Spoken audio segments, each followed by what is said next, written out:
Hey guys, good to see everybody again. This here is the Ataman M2r Ultimate Compact X.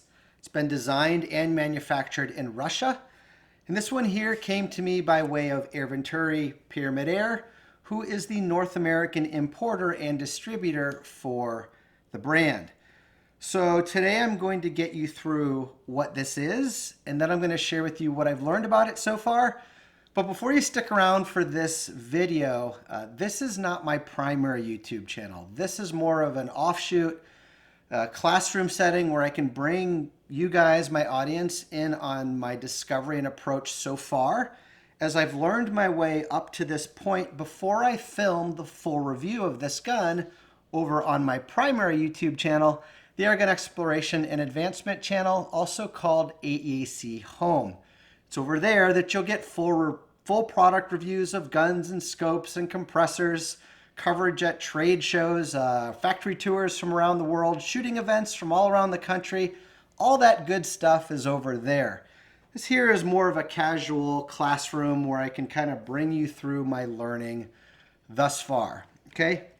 But what you're looking at here is the Ultimate Compact X. It looks like a rifle, but really it's more of a pistol. The reason they call it the Ultimate Compact is because of this piece right here. This is a collapsible buttstock. So with the press of this button right here, okay, this very simply swings around and collapses as such. Now, this piece over here, this is an aftermarket moderator, so if you can just put this out of your mind for a second, that's really how the gun comes OEM. It's only 22 inches long, closed up like this, and opened up.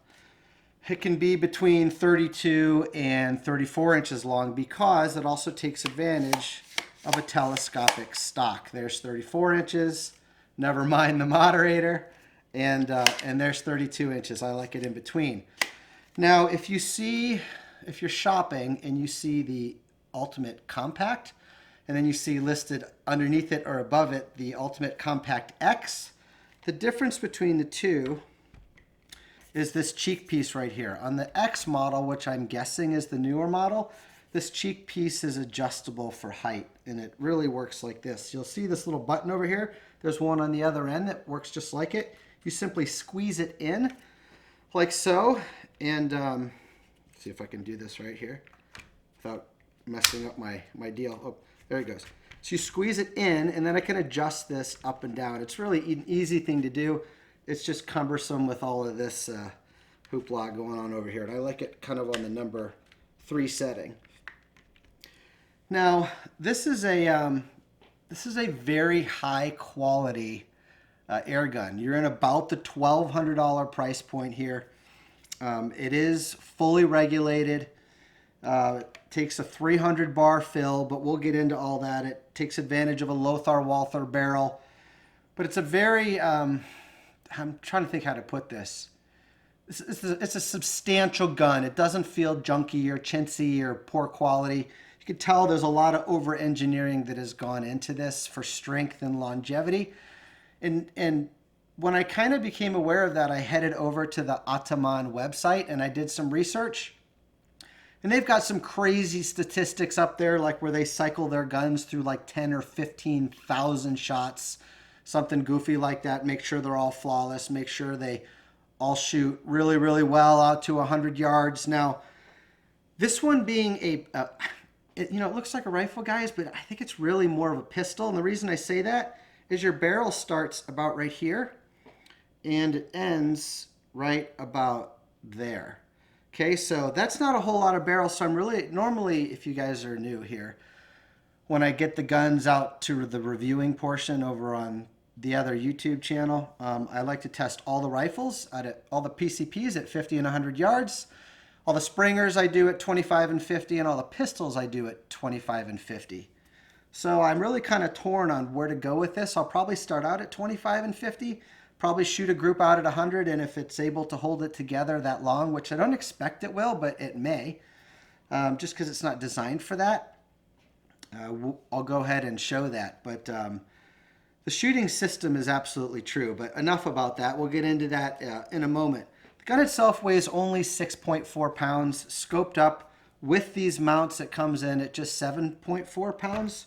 So it's really an ultra light, kind of ultra compact deal. It's very well balanced, feels super good in the hands, can hold it nice and rock steady. So I kind of see this for more like short field work, maybe to break it down and maybe jam it in your backpack, because again, that's the whole thing right there. Maybe you can put some kind of sling on it, carry around with you for that short work in the field. But as far as long distance precision work, I don't know, only because of this design over here. You've got some movement in here, okay? And it all comes from this telescopic piece. This is extremely rigid. There's no flex in this like I've seen with other takedown type of PCPs. It's really a solid chunk. By the way, they come in walnut as well if you don't like this soft touch, which is almost like a rubberized coating, it feels like. And this feels like wood. I don't know if it's a wood or a super dense polymer, but it's not hollow. It's a good dense stuff. But while this is super rigid, when you're on the bag, you get some of this. I don't know how well you can see that. So I was able to get the performance out of it, which I'll share with you here in a few minutes, but it took some focus.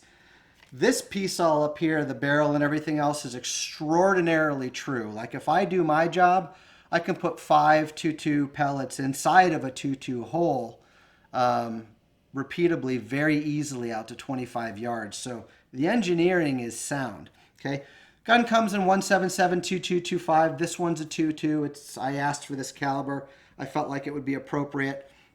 Now, here's the interesting thing. Now, this is a pistol, right? Technically.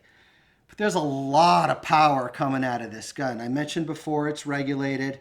But this is a 28 foot-pound deal in 2.2. To put that in perspective, like a 177 break barrel shooting 1,000 feet per second, you know, you're 18, 19 foot-pounds. And here you're coming up on 30. So this could be a really, really good squirrel and rabbit gun, certainly 25 to 50 yards-ish, in a nice, compact, maneuverable, high-quality trim. But the way it achieves that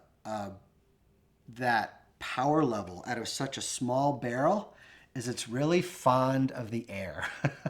Okay, it consumes a lot of air. So you've got a 130 cc tank here. It fills to 300 bar, which is 4,351 psi.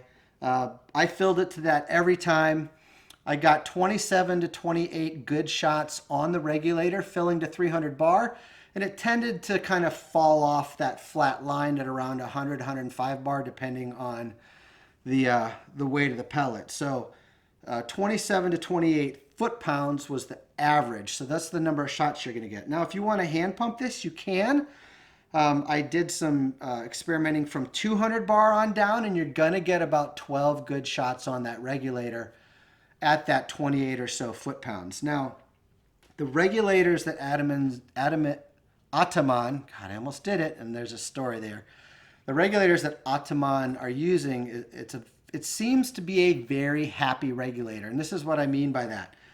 So in my shot charts, I was getting with an 18 grain pellet over 28 shots, an extreme spread of just 12 and a standard deviation of 2.9 at that 28 foot-pound average, which is super, super tight.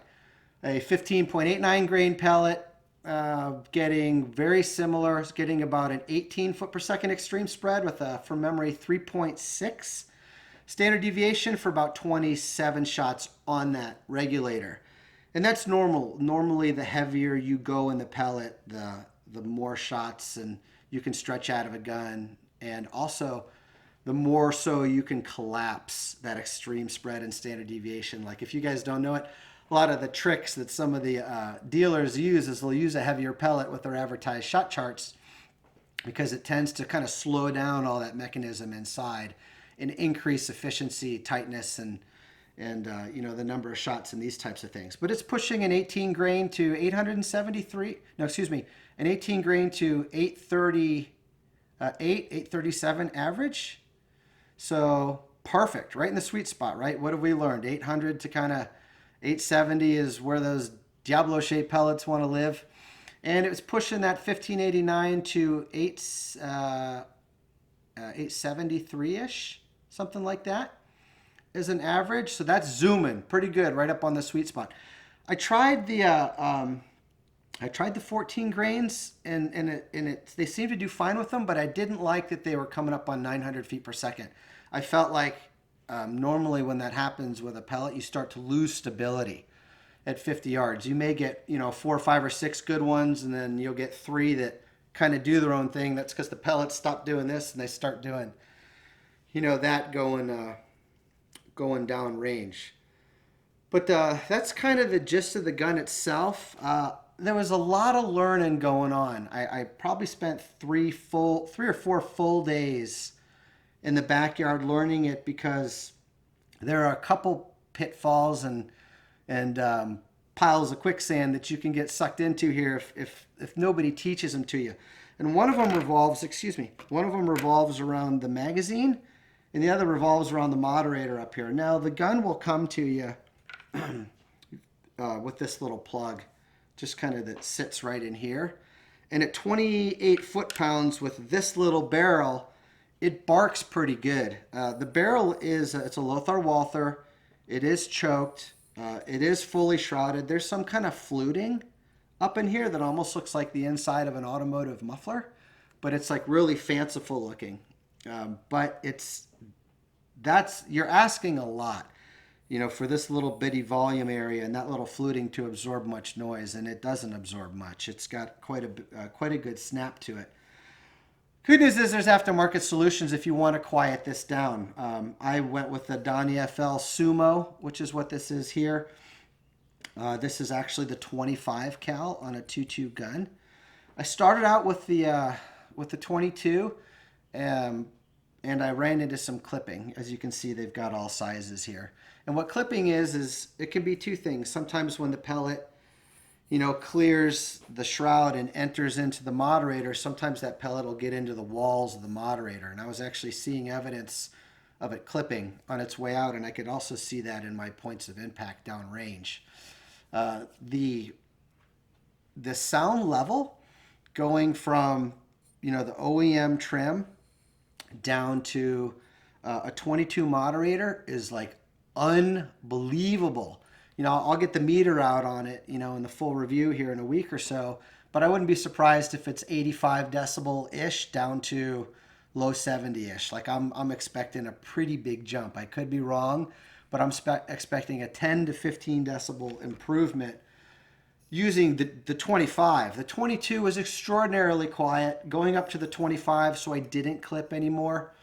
The sound increase was negligible. And then going up to the 30, it started to get pretty coughy and raspy again, where the 25 was kind of the best between quiet sound, is that even a word? Reduced sound and good accuracy. But here it is once. I'm blowing things across the counter. Okay. So super, super quiet, and that's 25, and that's regulated air burst coming out of here at 25 foot or 28 foot-pounds. So ultra quiet with that on there. I also experimented with some shorter moderators that Donnie puts out, and it liked this bigger one, and I suspect it liked the bigger one probably because it settled the gun down. It kind of helped with the flip. You can kind of tune an air gun if you don't know, by going through different calibers of moderator. Some of them like, kind of a close clearance around the pellet. It helps with stability. Some like a bigger one, some like a tighter one, and then they'll like varying lengths as well. It all has to do with like turbulence and settling down that pellet as it comes out of the end of the gun, so that you get that nice smooth trajectory down to target without any goofy wobble. So, that was, this is something I'm going to recommend unless you're out in the woods and it just doesn't matter. But for follow-up shots, for doing work without bothering, neighboring properties, that's definitely going to be the way to go. All right. The trigger. So let's talk a little bit about this. This is a single stage trigger. All right. I tried to encourage it to be a second stage because that's what I'm used to and that's what I'm comfortable with. I know I can perform, do my my due diligence with the 2-stage. And so I was a little bit uncomfortable with the 1-stage only because I don't know. It was difficult for me to learn. It took a lot of time to get proficient, and we'll get into that. But it's a nice, like for those of you that like single stages, I don't know much about them, but I have a feeling you're gonna love this one. Broke at about 12 ounces out of the box. It was a long slick rolling first stage, and then it just kind of went off. It went off in the same place every time. It was repeatable, and it was a nice light 12 ounces. Now, if you like it how it is and you just want to lighten that up, I was able to keep it in that configuration and get it down to 7-8 ounces, no problem. The owner's manual takes you through how to do this, but it doesn't do a very good job. So let me tell you basically what's going on. There's 2 adjustment screws. You remove this plate right here, which is really easy. You just put an Allen in there. Remove the trigger guard, which is metal. And there's 2 screws up in there. One of them controls that length of travel before it'll go off. And the other one kind of controls like a spring. I actually saw it. It's a little coil spring that sits in there that puts pressure on everything. So it kind of controls the overall weight, of the pull. So the first thing I tried to do was turn it into that 2-stage, like I said. And basically, I tried to lighten up that little spring as much as I could.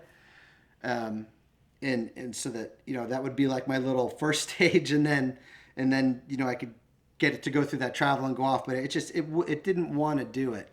But long story short, if you go clockwise, it shortens that length of pull. And then you kind of go counterclockwise on the one with the spring, which kind of lightens up the trigger as a whole. And I kind of brought it into this place of about an 8-ounce break with very, very little travel. Like my first stage in my mind was like that pad of my finger, that little bit of pressure. And then I could very predictably kind of go from there to get the break weight. But here's what it looks like, in the configuration that I kind of did all my due diligence here with. All right, so you saw I moved that about a millimeter, and then it went off. Do it again. So put a little pressure on it, and there it is. I have a hunch that that's probably going to be the way to go for most of you guys, because after a lot of experimentation, that was for me. And because the trigger is a good quality trigger and it's smooth and it doesn't have any of this goofy grit or hard spots and light spots as you go, and it breaks at the same place every time, I was able to get very repeatable and very good with that, once I kind of mastered, this piece moving around over here. All right. Now, one thing I want to share with you is the magazine, right? The magazine is different, right? We haven't seen a magazine like this in other air guns before. And let me turn this around here. You can see it's kind of like it's got the rotary wheel, right? And then it's got this machined block underneath it, right? Well, the whole assembly, I'm going to try to do this without launching it onto the counter, just simply pushes out of the gun. And that enables you to hand load if you want, which this can be a really fun hand loader. And but you don't have to. And of course, it enables you to load this up. But this is a design where you don't have to remove the magazine to load it. You can actually leave it right in the gun, and I'll show you how to do that. But basically, you can only do it from the left side. You can only load it up from the left side. But you want to push on the back of the, I'm doing everything backwards here. You want to push on the back of the magazine, which is right here. And I'll show you why here. Because on the bottom of the magazine, there's a little ball detent, and it's sprung. Okay? And that little ball detent lives in that little hole right there, okay? And I spent several days on this, and it really kind of threw me for a loop, because what happened is my groups, and this is 9 different types of pellets, 5 times over, at 25 yards, right? Well, that started to kind of like open up.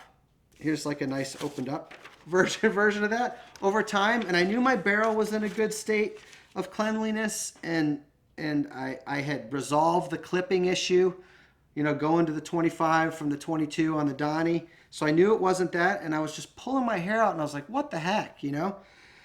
So I went to the owner's manual, and whoops.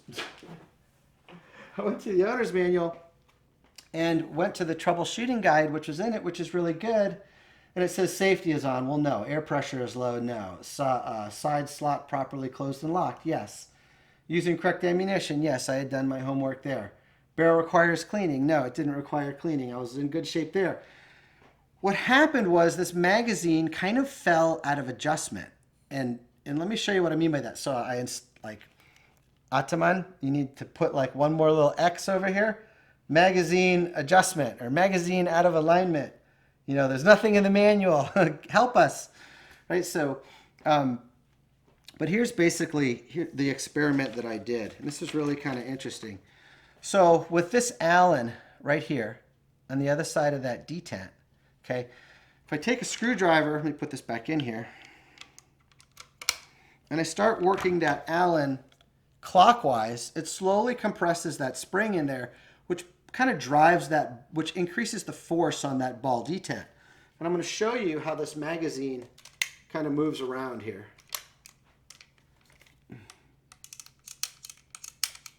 All right, so watch this magazine as I cycle it. You'll see it kind of,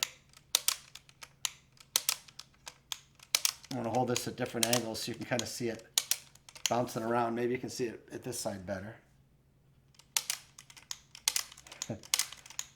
It moves, okay? So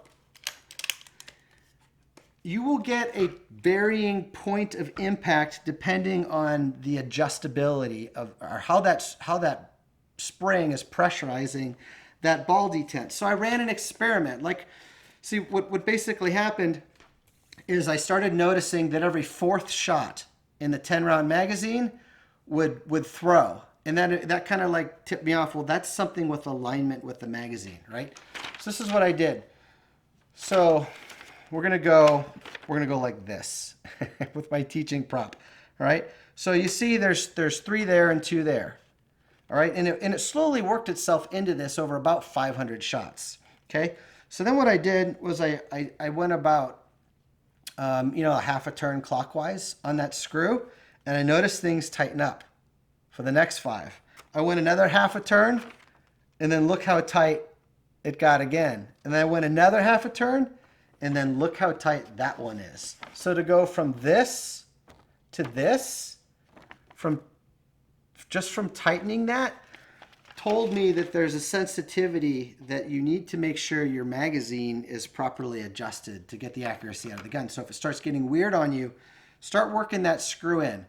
Now, you don't want to work it all the way in until it seats, because then there'll be so much pressure on that ball, you can't slide the magazine in and out. And I found that it wasn't actually beneficial to work it all the way in. It kind of misaligned the magazine, and it didn't like it, and point of impact changed, and you know, the groups opened up. But there was definitely a sweet spot, basically working that screw all the way in and getting it as tight as I could while still being able to, you know, eject that magazine like if I wanted to. All right, so there's some learning for you. If you're going to own this gun, be aware of that.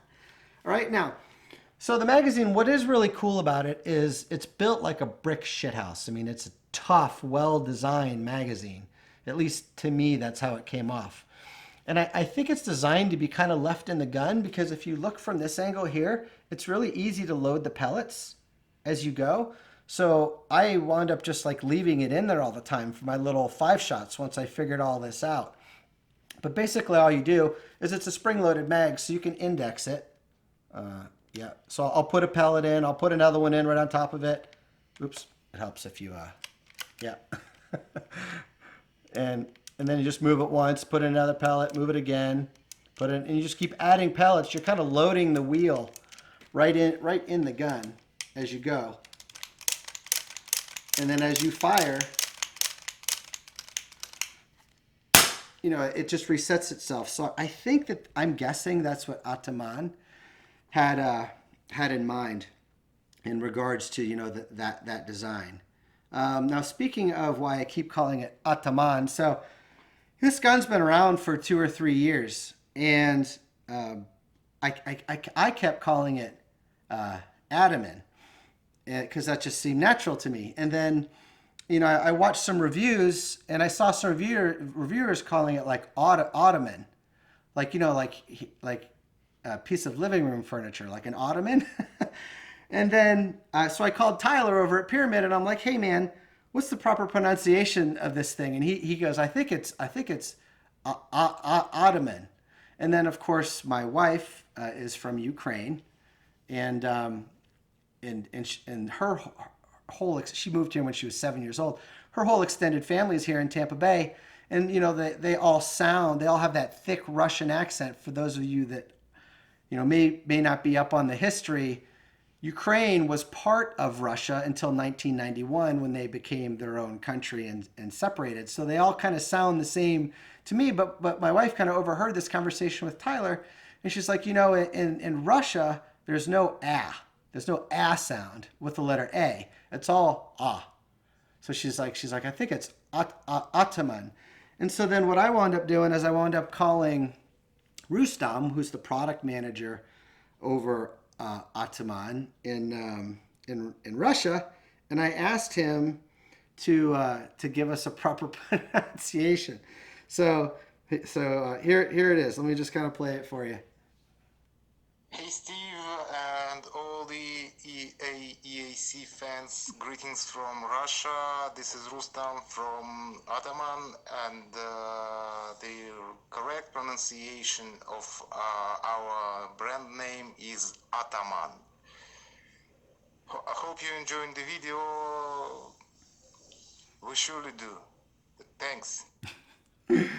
So it's Ataman.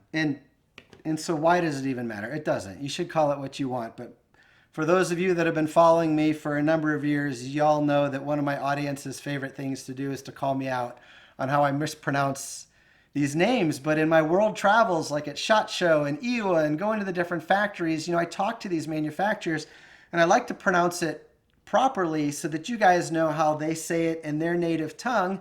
And, we can be a little bit more respectful of that here in the States, and have some proper pronunciation classes for you guys, okay?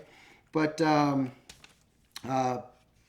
pellets. So it's a Lothar Walther barrel, and I suspect, as I mentioned, it was absolutely true in the way it performed.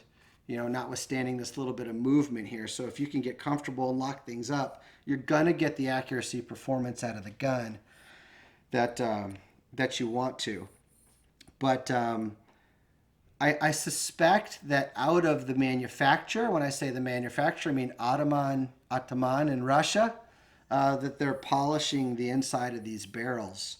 And I've seen that in one other instance in my experience, and Air Arms does it. They get their barrels from Lothar Walther, and then at the facility where they manufacture and assemble the gun, they kind of fine-tune the barrels by polishing them. And the reason I suspect that is this is one of those barrels that absolutely will not hold on to fouling.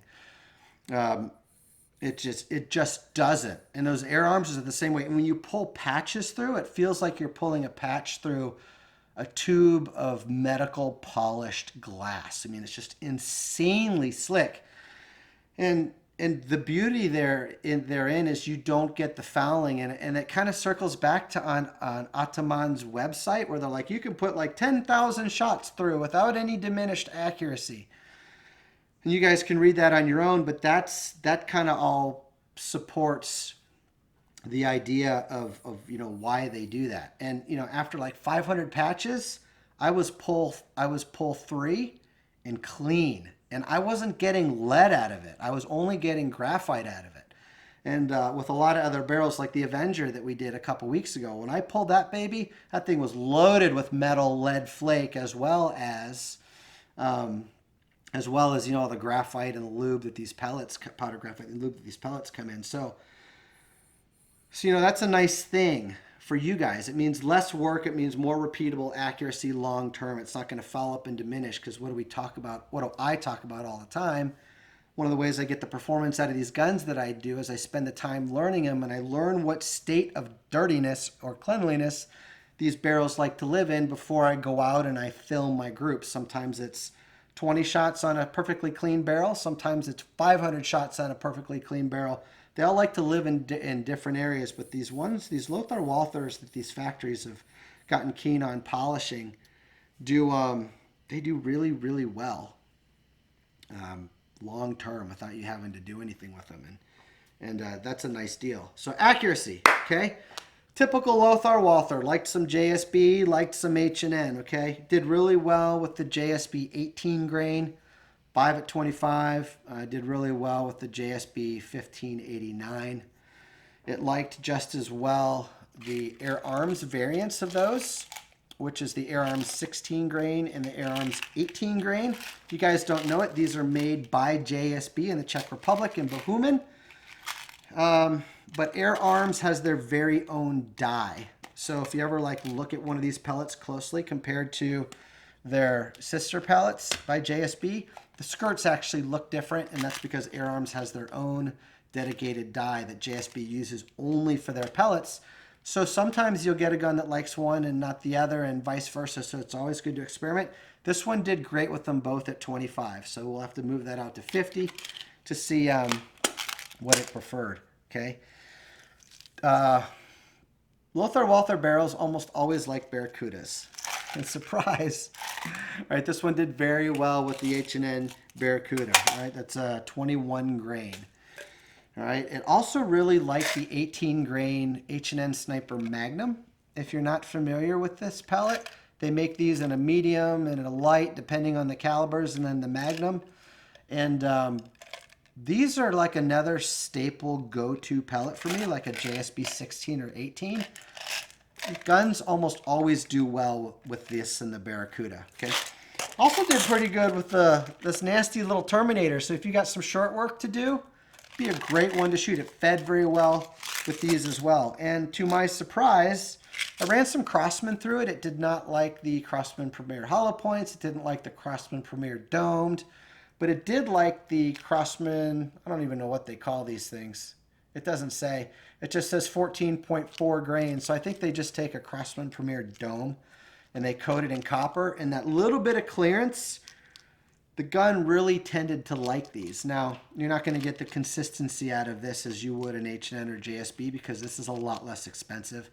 The manufacturing doesn't go in, so the tolerances are different. The head sizes and the skirt sizes vary wildly with something like this. But if you're on a budget and you're just doing work at 25, 30, 35 yards, it may not matter. This could be a great option for you. So I'd also like the budget ammunition. So slugs. As you guys know, I've been focusing a lot on slugs because that's been the call from you. You want to see me putting slugs through all of the guns that I get for review as part of the normal process, and I've begun that. JSB, H&N, Nielsen Specialty Ammo, FX, Altaros slugs from the Czech Republic. I'm starting to cycle them all through guns now, weight appropriate, of course. You know, this is a 27, 28 foot-pound 22, so I was kind of focusing in that 17 to 23 grain slug range. And I was a little bit bummed out about it, but the magazine, this magazine design won't hold slugs. Like, they just kind of fall out. And it's just because of the design of the rubber O-ring. You know, normally the head of the pellet will go inside that O-ring and it'll hold it between the skirt and the head. Well, with you can imagine a pointed slug, it just wants to like poop it out. And it just, as you cycle, they fall all over the place and it doesn't work. And I was going to throw in the towel on it. And I had put the information up on Instagram. If you guys don't know, you can follow me on Instagram, Hooked on Air, all one word. That's my day-to-day tech notes and photographs. So if you want real-time learning, as fast as I'm learning, I'm sharing it with you guys, the picture and the tech notes, go to Instagram. My Instagram is tons of good stuff there. I also have Facebook, Hooked on Air, AEAC, Airgun Exploration Advancement Channel. Any of those searches should bring you right there. But I'll share things in those places that you won't find in these vids, so it's definitely worth checking out. But so I put all that on Instagram, and one of the followers said, why don't you just hand load them? Because they'll probably work hand loaded because of this big nice opening that you get right in here. There's plenty of room to hand load them, and there absolutely is. It was super easy. Well, I did that, and just for comparison, so this is 9 different types of pellet, 5 at 25. I'll get it out to 50 and maybe even further depending on how things go later in the week. So you can see the performance. Some of these are just totally stellar. That's stellar. That's stellar. There's a bunch of them in here that are pretty freaking amazing. But by comparison, this was the 9 different types of slugs. Like, it liked that 17.5 a little bit, but it didn't like anything else, including like, I ran a bunch of the NSA stuff through here because I could get the weights where I wanted them, 18 to 23-ish. The H&N slugs were, they're a 27 grain slug. So for a 28 foot-pound gun, that's more for a 35-ish foot-pound gun. But either way, I tried them. It didn't like them. So it is what it is. It's not a slug gun. That has to do more with the twist rate of the barrel and the choke that Ataman is running in here. But like I said, I'm doing the work so that you guys have it. But that's not what the gun is for. This is a pellet rifle, obviously by design, and it's just fine because in reality it's a pellet pistol. Okay. Now it comes with that one magazine. I think it's 10 round. It will ship with 2. This was kind of a nice deal. It will ship with 2 fill probes, which I thought was a super nice touch. One of them is the screw in, and the other one just clips right to your Foster fitting. Look at that. And that is super, super cool and super thoughtful. Just goes right in there like so. All right, and there it goes. Filling, like I said, the 300 bar. Well, come in the bottom here to show you guys. That's really all there is to it. Slides in, slides right out. Tolerances are really good. Sometimes I'll get these fill probes where the manufacturer hasn't quite dialed in the tolerance of this piece of brass and their piece of steel down here, and then it'll like to blow out O-rings. I had no problems with this filling to 300 bar. I didn't have any scares. Felt very secure with it, so I was very confident and happy with that. By the way, your pressure gauge is right up here on the business end, right up there. And like I said, 300 bar down to about 105 is kind of your working area. No, you don't have to look in the muzzle to see what's going on. I can very easily see from there. I know some of you are super, super sensitive to that. But, oh yeah, I should probably mention this. So another kind of caveat I ran into is it's got a manual safety, which is really nice. What that means, if you're newer, is that the safety doesn't automatically reset when you cock. When you cock the gun, you don't have to turn the safety off every time. It's right here, okay? You push it back and forth with this deal right here. Now you'll notice I can't push it all the way in, all right? That's because if I want to adjust that trigger down into this area that you see it now, very little travel, maybe a 0.5 millimeter, and then a nice 8-ounce break, okay? The safety actually runs through the trigger mechanism. I've exceeded the ability of that safety to work properly when I kind of tune that trigger into that area. Now, if I want to back it off to having more roll and still be an 8-ounce break, the trigger or the safety will work just fine. Okay, but to get it to where I want it, it just kind of bound up in there, so I'm just not using it. And you have to do what you think is right for you. I would suggest getting it to where you can use the safety, and that's probably the safest thing to do. But it's a safety that's meant to. Well, let me put it this way to you.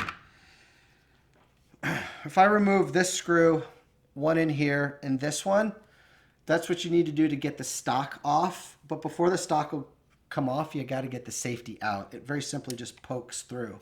Just poke through this end with like a little screwdriver or an awl or something. It'll slide right out. So long as you don't have that trigger over adjusted into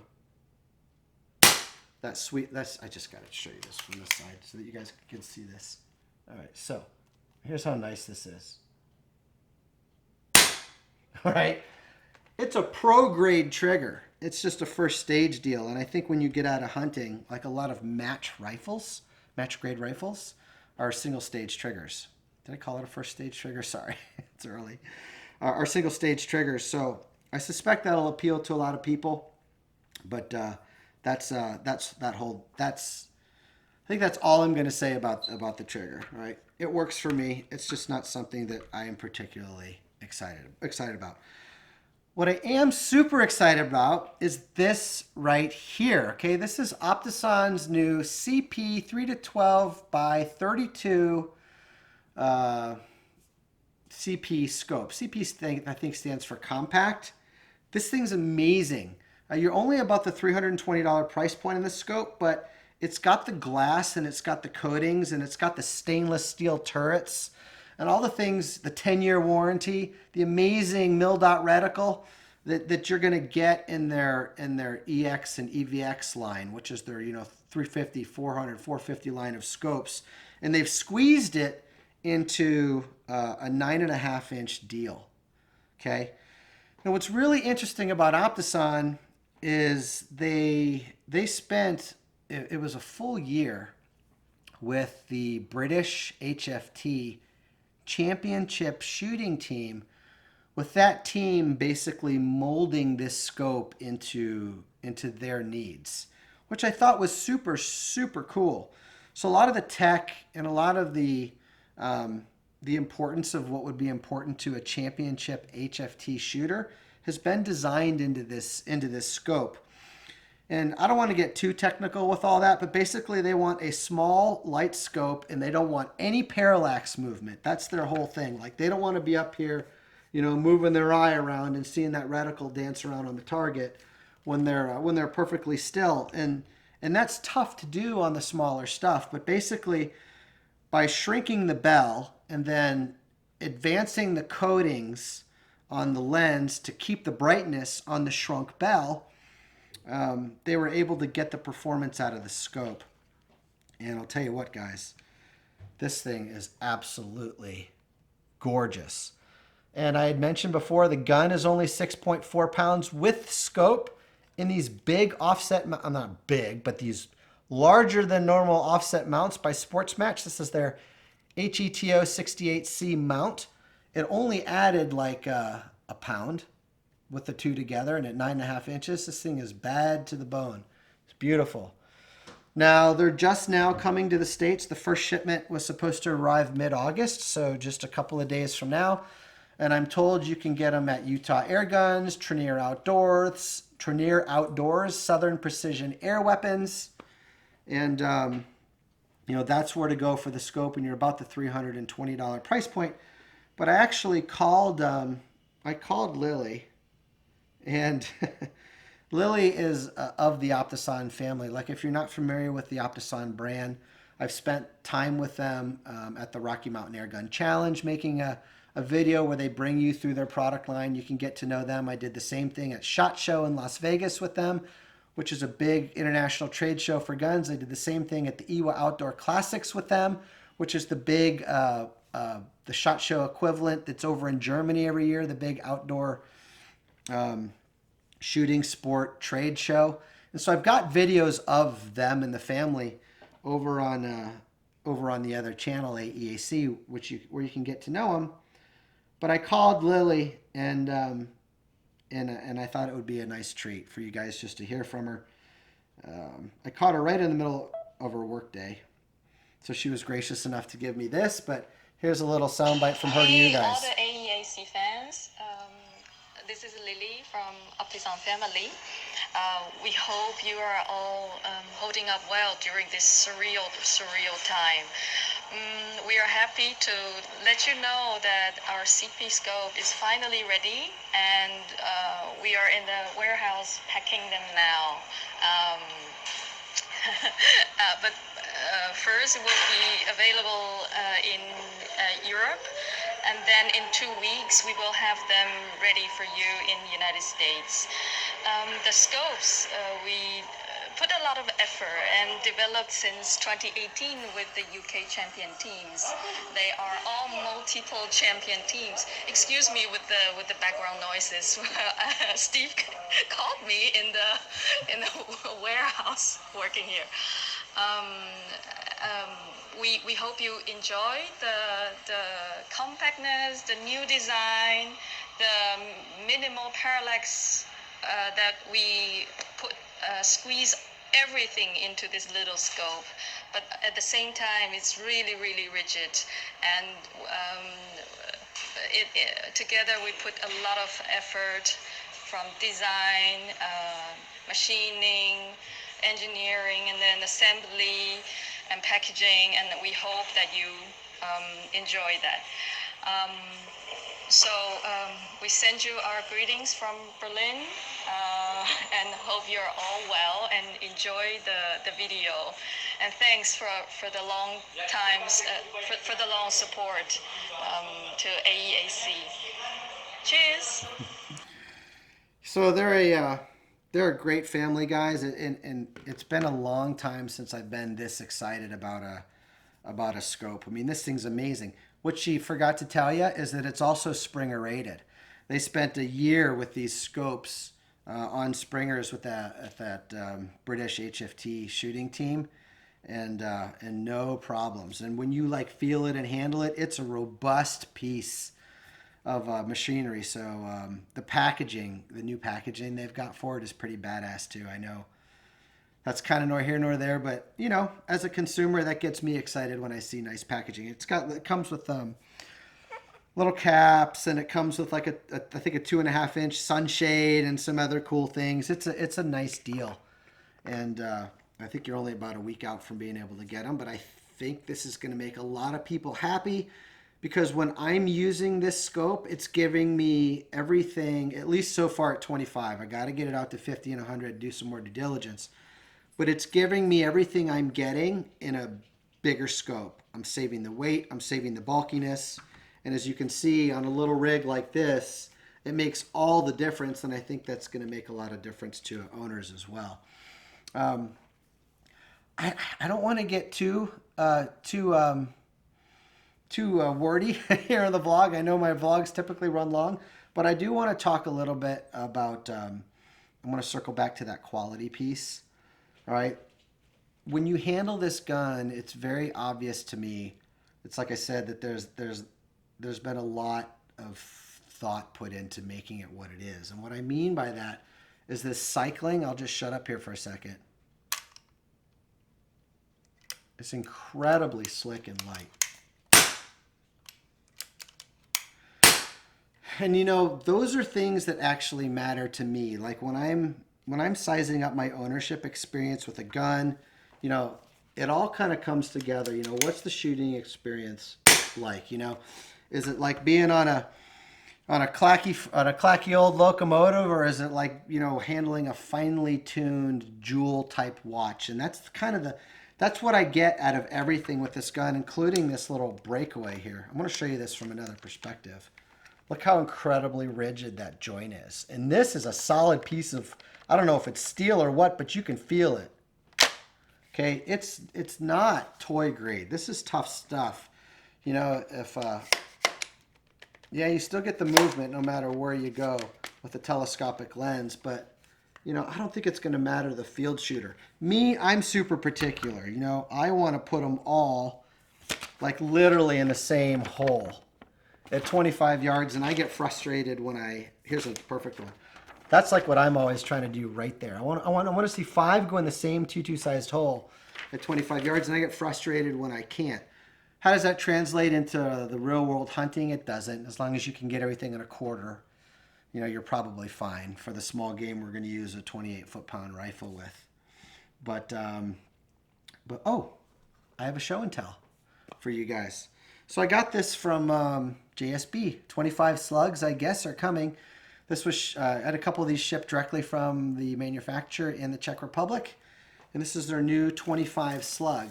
And they asked, normally they send these, this is what happens when you have hairy fingers. Get out of here.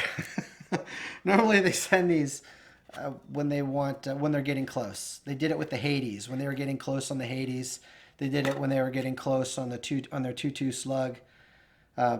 They send them into the field for kind of feedback. They want us content creators to run them through some guns, let them know, you know, what we're seeing. If the Lothar Walther barrel likes them, if the Hudson barrel likes them, if the FX barrel, you know, likes them, if the Avenger barrel likes them, you know, they like that feedback to know where they're at.